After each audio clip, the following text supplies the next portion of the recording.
welcome to the show. Where else can you listen to Big Brother House Guests, Survivor Castaways, and the Amazing Racers? That's right, here at the Rad Reality Show Network, and we have so many other guests. Tonight, we have special guests. Everyone sit back and enjoy, because you know what? You know what day it is? It's Monday. That means it's Manic Monday, and that means it's time for... Just another Manic Monday. Wish it was Sunday. That's my fun day. I don't have to run there. Just another Manic Monday. Hey, hey. Wish it was Sunday. That's my fun day. Just another Manic Monday.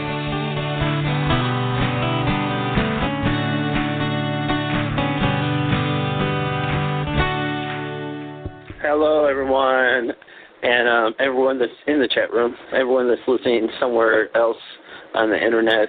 Welcome to Manic Monday. Welcome, everyone. Happy Manic Monday. I'm glad you're here with us. This is your Rad Reality Show Network. We connect you to the reality stars you love. It's May 2nd, 2016. I'm Cherry Garcia, and I'm so happy to have you here with us tonight for the Manic Monday show. Our usual host, Michelle Costa, is away at an annual charity event. It's a golf tournament that she does every year for charity. So I'll be sitting in for Michelle, and let's hope she's doing great out there on the golf course. She will be back here with us next Monday, but tonight I've got two amazing special guests to share with everyone. In our first segment, I've got just an amazing guy, James Swift. He was on Utopia on the Fox network, and after that, he recently wrote an autobiography of his difficult and painful childhood growing up in the Deep South and Gay. And he's a survivor on so many levels, and I can't wait for him to share his stories tonight. He's just an amazing guy. You're going to enjoy this so much. I can't wait to bring him up and have him start telling a story. So he's going to be in our first segment. Then in our second segment, we'll have another author, Stacy Juba, who wrote a book called Sink or Swim that was actually about a reality show. And she's written a number of books since then, and I'm going to talk with her more about those once she's on here with me. But she really got involved in the reality TV community, and she now sends out a reality TV newsletter as well. We'll get into all those details. Stacy Juba joins me on air in our second segment. Can't wait to have her with me as well. So if you do have any questions or comments tonight for my guest, you are invited to call in at 1-347-237-5506. Please do listen to the prompts on the switchboard, and remember to press the number 1 key on your phone once you're on our switchboard. That lets us know that you are ready to join us on air and you're not just listening to the show from our switchboard. So again, I want to say welcome to everybody who's joining us tonight, those who are just listening and those who are in our chat room. Thank you so much for being here. Our guest is already on the switchboard and ready to go, so let's say a great big welcome to James Swift. Thank you so much for being here tonight, James. How are you? I'm doing amazingly well, and thank you so much for having me. I'm excited about this. I have many questions and have really looked forward to having you on the show to tell the story, because you are a survivor and really do have a great story to tell. And your first book out is getting so many awards and so much recognition. I'm just so proud of you. Thank you. I was completely surprised.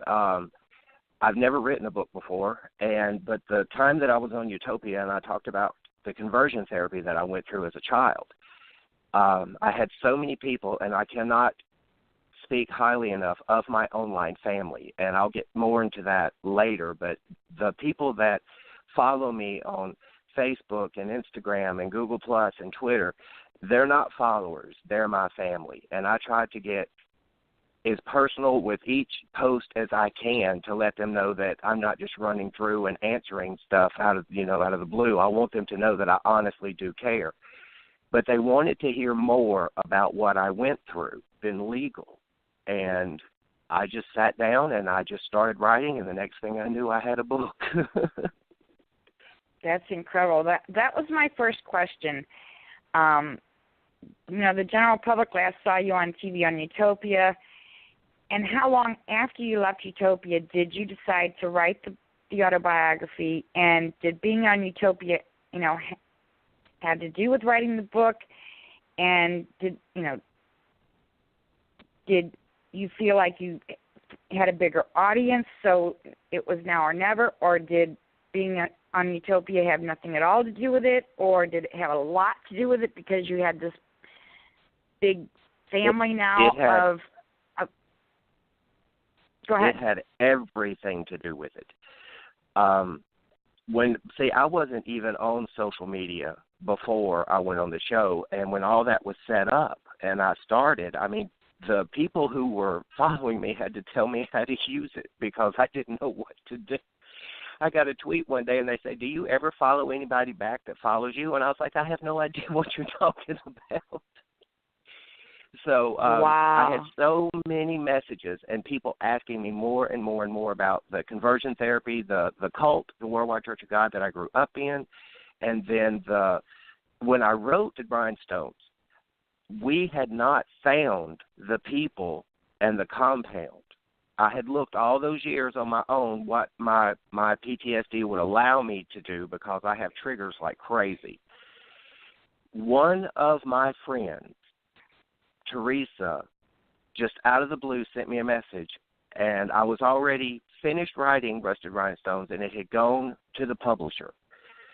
And she's like, "I think I found them." And I almost fell out. I was like, "What do you mean?" And so we did more research because I knew that it was near Arcadia, Louisiana, and that it was somehow related to the Worldwide Church of God because that's the church I grew up in, which, if they're not familiar with that, it's Herbert W. Armstrong and Armstronganism, which is completely different than your regular Christian religions. We didn't do birthdays or Christmas or Easter or anything like that. We had holy days, and we did the Day of Atonement, the Feast of Tabernacles, the Feast of Trumpets, and things like that. And we went to church on Saturday. But the whole thing with the children in this church were discipline and extreme discipline. If you had more than one child, if one did something wrong, you had to beat both of them so the other one would know better than to do it in the future. And it was horrible. There's so many survivor groups that I've joined, and we have a bond because we know how brutal it was.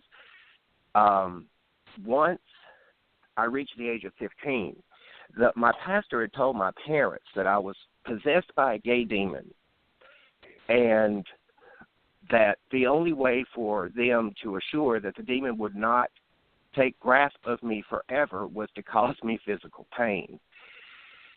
So they took right to it. They had no problem with it. I was, 12 or 13, and then I could go to this special place, this special camp, and they could help me when I was 15, but until then they had to beat the crap out of me almost every single day.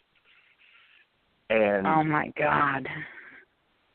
They did, for no reason, just because the pastor said that, because I was effeminate, that I had to have a demon in me.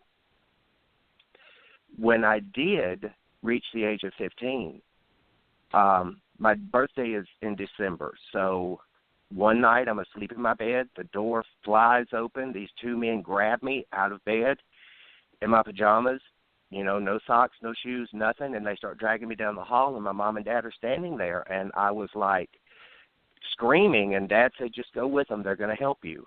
Well, I went with them. They took me outside. There was a green van, an old Ford van, and there was a woman sitting in the back and two in the two seats in the front for two men, and then the middle seat is where they put me. And there were no handles on the inside for me to open the door or anything because I was going to run. They were extremely rude to me, and after we got on the interstate leaving Monroe going towards Arcadia, this lady in the back put a hood over my head and tied it with a rope around my neck, and I was terrified. And I asked her what she was going to do, and she said, nothing, you just don't need to see where you're going. And when we arrived at the place, she took the rope around my neck away, and she took the hood off, and there was this chain link fence, I'll never forget it, and the building was cinder block, and it had a double door with this old-style light hanging over the door, and I'll never forget the light because it looked like the one that hung over the general store when I used to watch the Waltons. It was almost identical to it. Well, they took me in, and I learned really, really, really fast that this was not summer camp like I'd heard about the other kids at school. But the torture, first and foremost, you got no water or no food unless you earned it. And our food was either bovine food or dry dog food mixed with water. That's what they fed us. And since we have found the people after the book came out, then I have connected with other survivors, and they have the exact same story that I do when it comes to certain foods. And our restroom was a can that they put inside our cage with us, and yes, we were caged. Caged? Yes, and there were chain link cages inside this one room, and they had a small cot with no cover, cement floor. There was a drain in the middle of the floor, and part of a group punishment, they would come in and hose us all down while we were shackled. There was these chains that went through the ceiling part of the chain link with these wrist cuffs on them, and they would tighten them down on your wrist with zip ties, and you could not get them off, and they would just hose us down. And one time, because I spoke, we were not allowed to speak. Because I did speak, they came in and they beat me with this Bible and chained me up, stripped me down naked, and left me up there for a day and a half, just standing on cold concrete in December, naked. And it was very bad. Other therapies that they did, the electroshock, they would strap us to a table and then wheel over this like rolling cart, and there was a car battery, and then they had cut the ends off of a jumper cable. The other ends were attached to the battery. They put a stick in our mouth, and they would just touch the other two cables to us and shock the crap out of us. I still have scars all over my body from that. Another therapy technique, they would strap us down into this wooden chair, and on the arms there were cutouts for the fingers, like it looked like a glove mold or something, but it was just wood where it was cut out to hold each finger. They zip tie down each finger, your wrist, your forearm. There was probably 30 straps from my knees to my neck, and they would push my head back while they were praying in tongues to get the demon out of me. After they'd put a stick in my mouth, and then they would take a rubber mallet and put round toothpicks underneath my fingernails and my toenails until they came out the top, and then they would rip them off. Another therapy. I can't imagine going through this as a child. It was horrible. Another therapy that they did, they had a table that they strapped us down to, and they would all lay hands on us. Well, it was one at a time. It was always me. There was a couple of times that there were other kids that they would bring in there, but that's when they made us do sexual acts together. But on this one table, they would strap us down. Part of my therapy that I'm in now, because I'm doing rapid resolution therapy and regular trauma therapy, is that I'm trying to disassociate the experience from my brain and just, it was my body, it wasn't me. But that's why I'm saying us. But after we were strapped down, they would beat us with the Bible and then lay hands on us, and then they would bring in these other men, and they did whatever they wanted to us. And I mean anything they wanted to do, and we were, there was no way to do anything to stop them. And I was raped 11 times and orally raped 15 times in the 17 weeks I was there. Now that we have found them and we know who they are, the first thing I had to do was make sure that these people were them. So when I joined the survivor group, and Teresa really helped with this because my triggers and I shake 24/7 now. I pushed it away and kept it as deep inside of me as long as I could, but it was going to come out. And when I wrote the book, that was the turning point for me. We got the pictures of the men who ran the place, and instantly I recognized 3 of them. I knew exactly who they were. And then Teresa drove me over, and we went to the compound.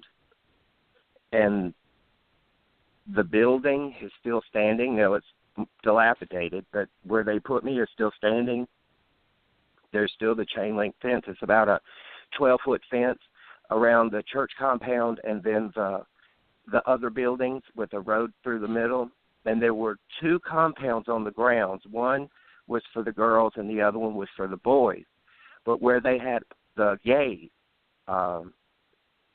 we never saw the light of day. We did not leave.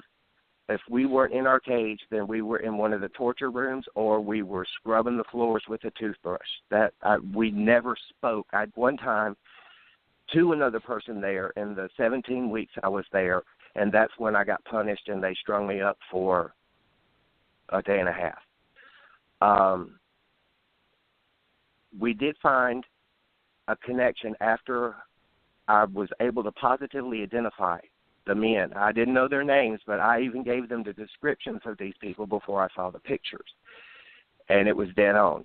And then the other survivors started telling me about where they heard about the boys that were in the cages and molestation and things like that. So the connection between the Worldwide Church of God and it was New Bethany and Longstreet were the 2 compounds that were in Arcadia, goes back to Ambassador College, which was in Big Sandy, Texas, and Lester Roloff, who is the IBF person who started, him and Mac Ford started New Bethany and Longstreet, bought land from the Worldwide Church of God. So they were connected. Wow. My parents believed this man when I was 12 years old, that because of my mannerisms, I was demon-possessed. That took me down a path that I did not want to go. And there are things in the book that I was able to write it, but I'm not able to talk about it, not even in therapy.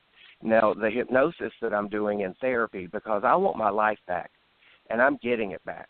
So I'm going to do any and everything I can within reason. I don't want a lobotomy, but that's understandable. I want my life back. I did manage to get this filed in the court system before my statute of limitations was over. We had 5 weeks once I went to the district attorney's office before my statute was up. The DA lied to me. I knew he lied the second he lied, so I went to another parish, told my story, and was able to get my the case number. They took it, they filed it, they put it in the system. The district attorney in Bienville Parish told me that the state police flew over where I said I was and there were no buildings there, And I picked up my phone because my friend Teresa had already taken me there, and I showed him the building. Then I went to the state police, and the state police said, Mr. Swift, we have no idea what you're talking about. We haven't flown over anything.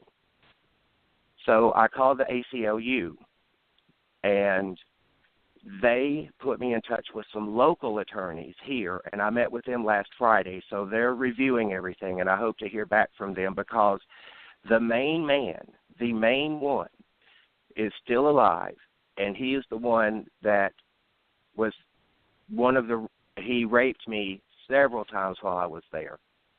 And he was arrested. This kills me. He was arrested 1 week after I was sent home from Longstreet for abusing boys. Oh, my gosh.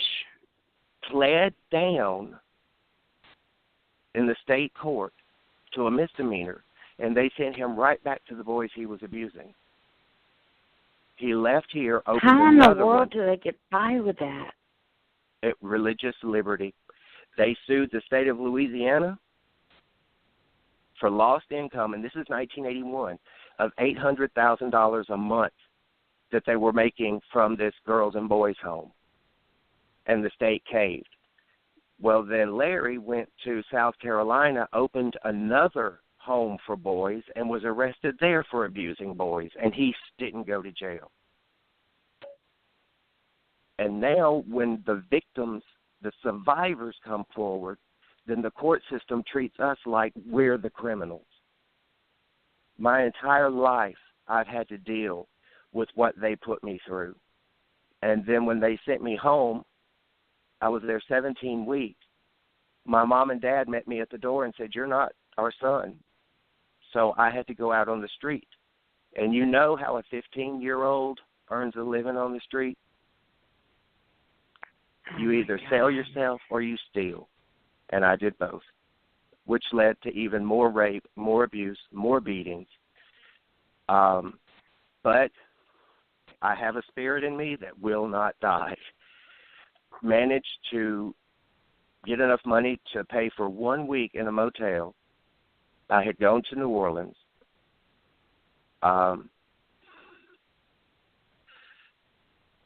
During that week, I found out to work at the hotel, you had to live there. They needed a desk clerk and a housekeeper. I took both positions. I had already gone to beauty school whenever I moved in with my aunt before then. And then I went to makeup school and massage school while I lived at the motel, supported myself, and my brother came to live with me while I was at the motel because my dad said that if he knew that he was going to have a fag and a retard for sons, we'd have both been aborted. So my dad was going to put my brother in a home, and I said, no. If you'll give him to me, I'll take him. And I was 17, and he's still with me, and I'm 49. And we worked our way up from there. David worked in the motel. I did. When I moved out of the motel into an apartment, then David worked for the apartment complex. I did hair and makeup. I was doing the drag shows, and it was all wonderful. My problem that I'm having now is that I'm not getting justice. The Bienville Parish DA has basically said, well, I don't believe you, even though we have so many other survivors that I have talked to since I found them. And there was even these other girls from the New Bethany part that came down in 2013, and there was a big to-do about them being raped and the abuse that they went through. The same DA shut them down, said the grand jury said the statute of limitations was up, and it wasn't. There was a big story on 2020, and I can talk to anybody here, anybody, and they're like, well, we've never heard of this. And it was open from the 70s until 2012. How places have been open that long? That's incredible. Now with the conversion therapy, because there are states that are starting to ban it, on juveniles. If you're an adult and you want to put yourself through it, then 9 times, go knock yourself out. But on juveniles, it's ruined my life. It has made me a very, I don't know what the word would be, a broken person to survive that and then try to go on with a normal life afterwards. It's impossible. But to stop the government from shutting down these conversion therapy places, they're starting to move them overseas. The parents have to sign over custody of the kids to these people and these churches, and then they fly or take ships and they take you. Watch Kidnap for Christ. It will break your heart. But there's no regulation. In the state of Louisiana, actually, it was signed into law by George W. Bush, that these are religious institutions, and there is absolutely zero regulation whatsoever. The fire marshal could not even come in when I was there. If a kid escapes... It's amazing to me the amount of things people get by with under the religious claim, you know. To One say, thing you know, that has oh, changed, we're going to beat our children, you know, it's our religious belief. I just don't understand how we can allow that to happen. Well, later in life, when I did speak to my father about it, they charged him $25,000 for the 17 weeks I was there. When he wouldn't pay more money because they said the demon was too strong, they sent me home. They told him not to believe one word I said, that I was completely taken over by a demon, and to not even let me in the house because I was going to drag them and my brother to hell with me. So they didn't. And eventually, with other things, my mother committed suicide. That cult, the Worldwide Church of God, and what happened at New Bethany and Longstreet ruined what family unit we had, and it was not repairable. It wasn't. They would take these big pieces of ice. This happened at the conversion therapy, and you would have to pick them up with your hands. They were about the size of a softball. And then they would take duct tape and tape your hands around it where you couldn't let go. And about 10 minutes in, the pain was excruciating. And then they would speak in tongues and lay their hands on me and hit me with the Bible, or it happened more than once, but they had this ring that they would wedge in your mouth so you couldn't close your mouth, and then they would take turns raping your throat with doing what they do when the ring was in your mouth because you couldn't bite. And these pedophiles that were there, the state knew about it. Other kids had told them when they escaped, and all they did was take them back. I spoke to one officer from back then that said he regretted taking any of the kids back, and that he, even whenever he was off duty, would drive by there and in the surrounding areas to see if he did find a kid, he would take them someplace else instead of returning them. But if they escaped and they sent them back home, the parents sent them right back. And I will never understand, with all the abuse allegations started in the late 70s, and they were never investigated. Never. But now, like for the religious freedom thing and all that, I've always had a very low opinion of Christians because I thought they were all the same. Utopia changed that for me, too, because I now have many Christian friends, and they've explained to me that the actions that I went through were not at the hands of true Christians. And I understand that now, and I have a much better outlook, and I have more hope because of it, because they all don't think that way. Yeah. I just don't understand how adults can get by with that and us say that that's okay, you know, to do that to a child, a helpless child that has no way to do anything to help themselves. You know, they're helpless. No, that was impossible. And people have asked me since they've read the book, Well, why didn't you fight? I did. But you can't fight them all. You cannot And fight people all don't these men off understand. of you. No, and people don't understand what having a childhood like that does to a person, even into adulthood. You know, some people think, oh, well, that was in your past. You can just move on. No. I wish it was that easy. It damages you for life when you have a childhood like that. And right.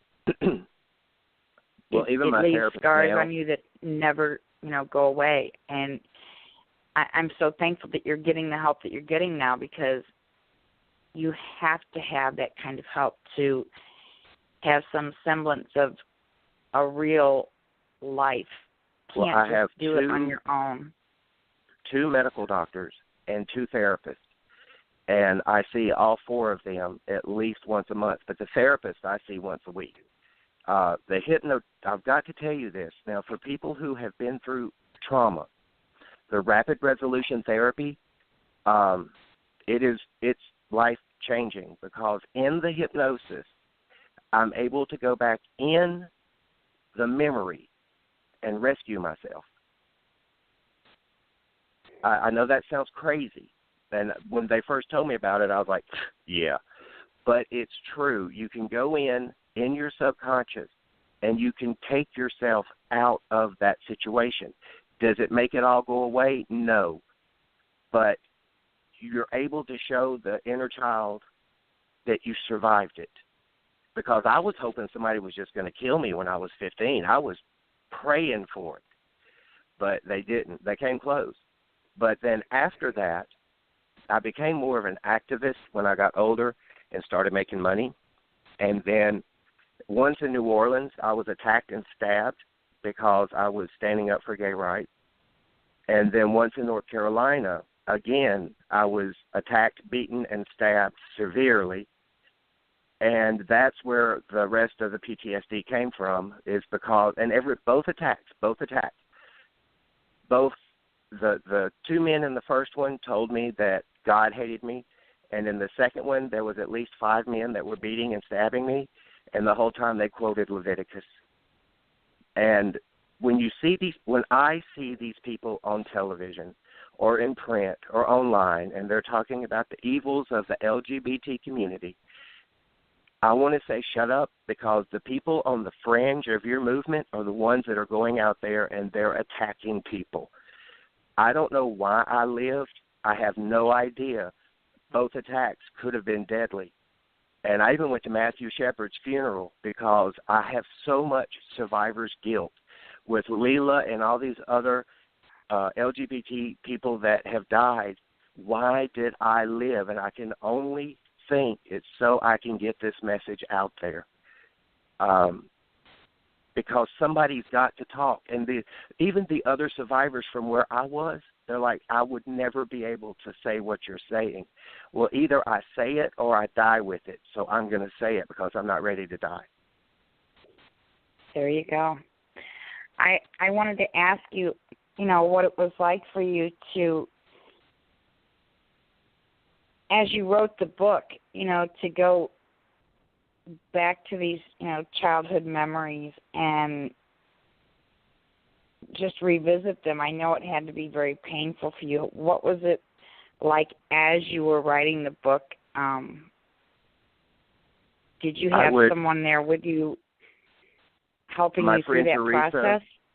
My friend Teresa helped me tremendously, and so did so many that I call my online family. Some of my first people that started following me are still with me now, and I know each one of them. I know their kids. I know their work. We are a family, and it's just growing by the day. But I would write. Sometimes I could write one sentence before the triggers would start, and I shake so bad at times because I'm a hairdresser and a makeup artist, and I do drag. I love it. I shake so bad I can't cut hair anymore, and I shake so bad I can't even put on makeup. So the 2 things that have always gotten me through life, my livelihood, where I can make a living, are temporarily on hold until we can get the tremors from the PTSD it's CPTSD, complex post-traumatic stress disorder. But until I can get that under control, I didn't even know how I was going to survive. And who knew the book? But I would have people contact me, and I had no problem putting my home phone number and address and everything out there until somebody tried to poison my dogs, and then I had to. Oh my gosh, you're kidding me. No, last December, the way that my yard is set up, the porch, and then there's a gate I can open on the porch so the girls can go out into the fenced yard. I have 3 dogs, Cocker Spaniel Jewel, the oldest Pomeranian, Ruby, and her daughter, Coco. And that's another book I'll talk about in a minute. But I happened to look out into the yard before I opened the gate, and I saw something. I was like, no, I've got to go see what that is, because I don't want them to eat anything bad. And sure enough, it was fried chicken that somebody had taken the blue rat pellets that you put in your house, the decon, and they'd stuffed it all in this chicken and threw it in my yard to kill my dogs. Oh I called the my gosh, police. I can't believe somebody would do that. I've had a swastika and dye fag painted on my front door. I've had dye fag scratched into the glass on my windows on my car.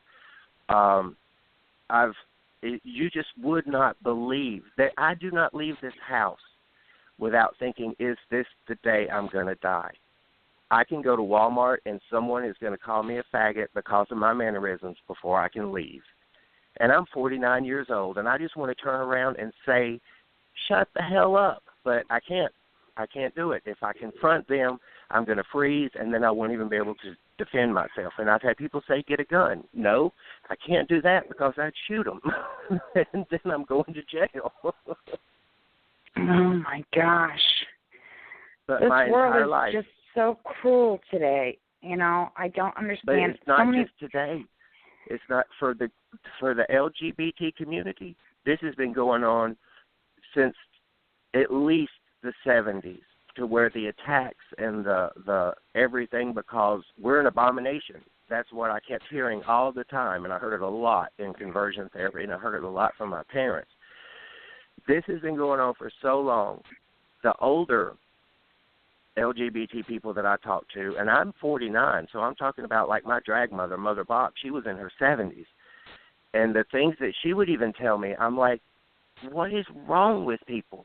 I've been arrested for dancing with a man. It used to be illegal for 2 men to dance together. So they would come into the club. We usually had somebody outside to flip a light switch to let us know the police were coming. We didn't get that warning. They came in, and I was arrested for dancing with my boyfriend. And you're kidding me. Are no, you serious? I'm very serious. And I have been arrested before when I first started doing drag, because it was a law you had to have on 3 articles of men's clothing. And I did not know a wristwatch didn't count. So I was arrested and taken to jail for being a pervert. Oh, my gosh. And then I had no idea there was some of those laws. I mean, those are such antiquated laws. I can't even believe those are still on the books. In today's day, when we have so many more issues, I don't care if it was even in the 70s, there's so many more issues at hand that we need to be dealing with. That in the state of Louisiana, why it's still do they illegal. care? I have no idea. Just like with the bathroom issue. I mean, that came up when I was on the show with one of the other people. He was gone by the time I got there. But the thing about, I don't want a man in the restroom with my wife and my daughter. A transsexual does not identify as a man. What they don't understand is before you can have any type of surgery, you have to live and dress as the other sex for 1 year. And all the attacks transgendered people in the restroom are because they are going to their biological restroom, either dressed in a dress or the girls going into the ladies' room looking like men.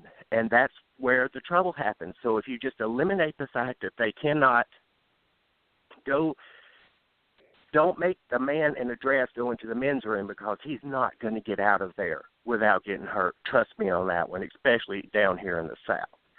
But in Louisiana, I can still be fired from my job because I'm gay and it's 100% legal. I can be kicked out of a rental property because I'm gay and it's 100% legal. I cannot give blood. I cannot give blood. It's legal, and it's against the law for me to be an organ donor, even though I'm HIV negative and I have papers to prove it. So all these people, that nobody even listens. I have been screaming and screaming, saying we've got to. For me, before the legalized same-sex marriage came along, my biggest concern, and it still is the conversion therapy, because these kids, I could have turned out a lot worse than I did. But I can tell you the amount of anger and rage and hatred that I have stored inside of me, if I was not going to these wonderful doctors now, it would have all come out at one time and it would not have been pretty. Well, I'm glad that you're getting the conversion therapy. It sounds like Louisiana needs some conversion therapy. The whole South needs some conversion therapy. An enema. Yeah, I agree. So what does it mean as you're getting all of these awards and accolades on your very first book? And I also wanted to ask you, can fans have an impact by leaving positive comments about your book on different sites? Oh, yes. All the reviews I've gotten so far are all 5-star reviews, and people are just loving Rusted Rhinestones. It's a very tough book to read, but also I throw in my sense of humor, so there is times you laugh, there's times you cry, and there's times you just don't want to put it down and walk away because you're disgusted. When I found out that I had been nominated for the Next Generation Indie Book Award, I was honored. And then I just kind of forgot about it. But I've been nominated for 4 different awards. This was the first one to come up. And when they told me that I'd won in the nonfiction category, I could not believe it. I saw 2 typos in it when I read it, but they're tiny little things. And the people that have made the comment about the koi fish, I spelled it C-O-Y. I did that on purpose because my dad's name was Coy, and I wanted to get all my family, my mom, my dad, and my brother's name in there. So that's why that is that way. So it wasn't a typo. But the people listening, reading the book, and then listening to what I had to say, and then coming back with positive feedback instead of like what I got from the district attorney's office in Bienville Parish, being so negative, and one saying, well, I don't believe a word you're saying. And I was like, well, hook me up to a lie detector. The positive reinforcement has been life-changing to the point where I have hope that if I do nothing else in this life, I'm going to bring attention to this. A big part of my time now, since my story came out, and especially on the social media, on my Fifi Frost page, I get contacted by children who have been put out of their home by their parents, and I make arrangements for them to get into a shelter, and I get them off the street. If I can't get them off the street, then I take clean clothes and food to them twice a week. And you know who has helped me and who has paid for a lot of this, and for me to even get the paperwork done for me to start my charity? My online family. My online family. My followers, my supporters on Facebook and Twitter will send me money when I need to go help these kids, or they'll send me food. I've had food delivered, clothes, gift cards, and it's really Well, I wanted to let you know, you have a couple of them in our chat room. One is Barbie Edgell Winterhalter. Barbie is my book editor. She's fabulous. And she's also the a other friend. Is Kendra Wright. She was in our chat room. She's not there right now, but hopefully she'll be coming right back in. Our chat room is having a little bit of difficulty tonight, so people are having a little trouble in the chat room once in a while. It's not always the easiest chat room to join, so Sometimes people Well, lose sound and have to go out and come back in again. So Kendra was in there, and they both said to tell you hi, and they love and adore you, and are in there talking about how sweet you are and how you would give your last dime to a perfect stranger. So you've got some very, very, very loyal fans. See, when winning the book award, now there's an award ceremony the 11th of this month, but that's in Chicago. I'm not going to be able to make that. But then the book will be presented as a winner at Book America, and they'll promote my book, and then it's going from there to the New York City Expo, and it'll be promoted there as well. So I am thrilled. And because of my activism and my book, this week, actually, I was invited by Miss Margaret Cho to come see her show and be her guest, and so I get to meet one of my idols in just a few days. Oh, my gosh, I love her. I do, too, and she is so sweet, and she is so kind, and now she'll send me messages, and she's like, especially if I post I've had a panic attack or what's going on, and she'll send me something. She's like, "I love you," and I'm like, "Oh, I love you too." So it's going to be a big hug fest. But I will be seeing her Thursday. I can't believe it. Oh my gosh! I bet you're so excited. I am, and I'm going to post all kind of pictures. And then I made her I make costumes. I mean, when I first started doing drag, they wouldn't let you into a women's clothing store to save your life to buy something. So we all had to sew. So I sew. And I made her a wonderful baseball cap, and you'll see the pictures once I post them because it is so over the top. It's fabulous. I hand beaded it, and then I've got these antique brooches that I'm putting on the other parts. Oh, it's fabulous. And then I had another idea with my dogs because Coco is my registered therapy dog. And a children's book, and Ruby takes Coco to the dog park for the first time. And then as Ruby and Coco are walking through the dog park, they're going to see the different dogs with their owners, whether it be a same-sex couple or an interracial couple or a single mom or whatever. And Coco's going to ask, and then Ruby's going to explain that we just love our owners, our people, for whoever they are, because they're going to love us. And that's the message that I want to send out to the kids. Don't be judgmental. I think it's great that you're going to continue writing, and I love, love, love that you're going to do the storybook about the dogs and make it like a children's book. I think that is just incredible. Because there are kids out there that need to have some guidance in this area, and using the dogs. Dogs are, they don't call them man's best friend for no reason. Everybody loves dogs, and we all can have that bond. You know, we all have that bond with our dogs, and right. To tell a story through them is such a great idea, and I think that's going to be such a great hit. I'm incorporating other of my online family of their dogs and their living situation as some of the different people that are in the dog park. So each one is inspired by someone who has reached out to me to tell me their story. And that I thought was really special, and they gave me permission. Of course, I'm changing the names and stuff like that, but they gave me permission to use the gist of it because it was something that they wanted out there. The book that I'm almost finished with now is called Trans Trap, and it's my first work of fiction, and it is a very modern twist on a murder mystery where our hero starts out as a boy, and when she becomes our heroine, she's a girl because she's transsexual. It's very modern. I'm very proud of the storyline, and it is very, very intricate with plot twists. You'll never know what's happening until the last page. Wow, that sounds really cool. I didn't even know I had this in me to write this stuff.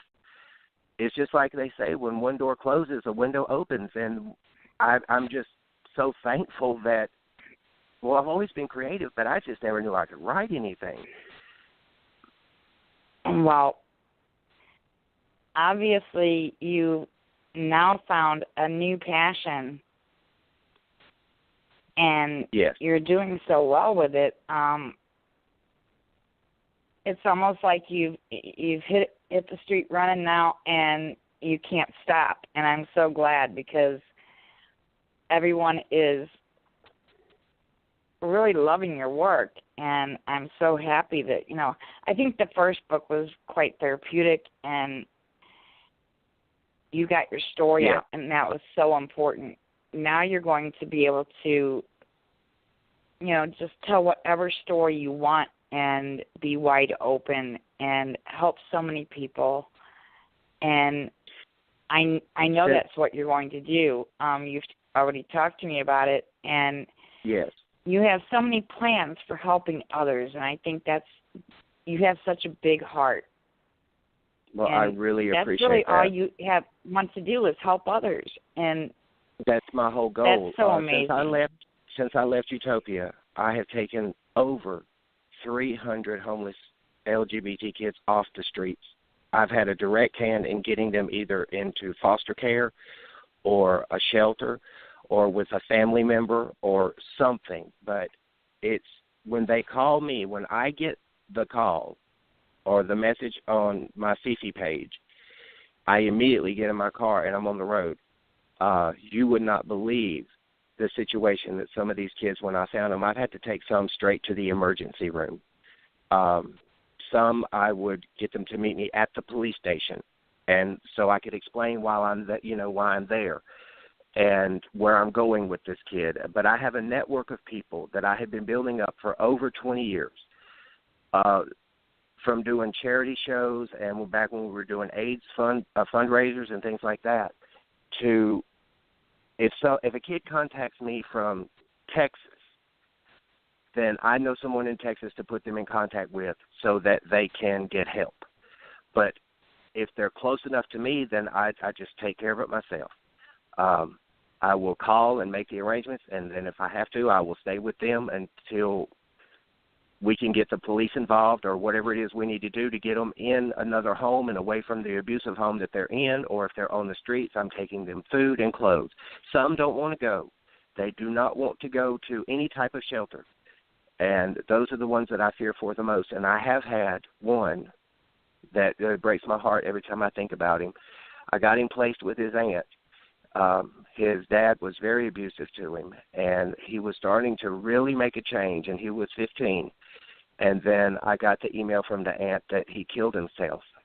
He just couldn't deal with the rejection. And I broke. I know for a week that I could not even get out of bed. I was so devastated. And now I know he's one of my guardian angels. I don't want to lose another one. So I don't care if they call me at 3 o'clock in the morning. I'm gone. I'm going. That's all there is to it. My brother knows it. He's like, I'll just put on Facebook, I got to go do my duty. And people know. And my passion is, nobody helped me until I was on a reality TV show. And then they got to hear my story, and then they started helping me with certain things. I had to do it all myself before. And I think about these kids and what I went through and what I had to do on the streets, and how some of the people that I knew then were murdered when they were out hooking and things like that. And two of my closest friends in life have been murdered strictly because they were gay. And I cannot stand the thought of them being out there, and I can't stand the thought, America, of conversion therapy on minors still being legal. And you can Google these places, and you still hear of all these horror stories, and it's legal. Okay, I'm off my soapbox. I'm certain that it haunts you to this day, as you lay your head on your pillow at night, just wondering, if there's someone out there that needs your help. And I know there is. I know they're there. That has to be hard, to know that there's somebody out there that that need you, and you just want to reach out and be there for them. But just from you're doing where all I you was, can do. we found over And 700 by writing survivors. your books, you're gaining more and more momentum. Yes, I And- am, and especially with the ACLU, and then the issue with opening my shelter now here is that I want to take kids that are underaged, because I was underage when my parents put me out, and 90% of the kids that have contacted me have been underaged. But the state of Louisiana says that you have to be 17. That's the youngest that you can go into a shelter. We've got to change that. These kids, if it's legal for them to throw their kids away, then it should be legal for me to at least feed them and put a roof over their head and fix it where they can get their GED and learn a trade. Okay. Well, sorry. I certainly hope. No, I certainly agree with you, and I think that by doing what you're doing, you're writing your books and gaining more momentum, getting more notoriety out there, and also getting more monetary, gains, that you'll be able to do the things that you want to do, more resources available to you, that you'll be able to get the things done that you want to do. And I'm so very proud of you. Thank you. Every cent from every book sale that I get goes to the kids and to the opening the shelter. Every single penny, and I've got the papers to prove it. Well, I can't wait to see what your future books are and read those and see where this goes. I know that you're going to help many, many kids and just flourish from here. It has been such a pleasure to have you on tonight and talk with you. And I think this is just the beginning. I think we'll be having you back on the show in the future to talk about more books and get more of your story. And I just want to hear more and more of you. It's been a great time to have you on the show tonight, but I feel like I could talk to you for hours. We do have our second guest on the switchboard, so you're more than welcome to stay with us if you'd like. Yes, I would love to listen. Okay, I am going to bring Stacy up, but I want to say thank you so much for joining us tonight, talking about Rusted Rhinestones. Could you tell people really quickly where they can go to get your book and where it means the most for them to leave those great comments? Because I want people to know where those wonderful, where the best comments mean the most.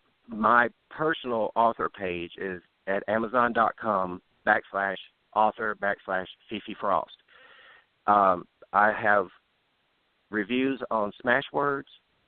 I have reviews on Amazon, Kindle, and Create Spaces where the paperback comes from, and then Goodreads.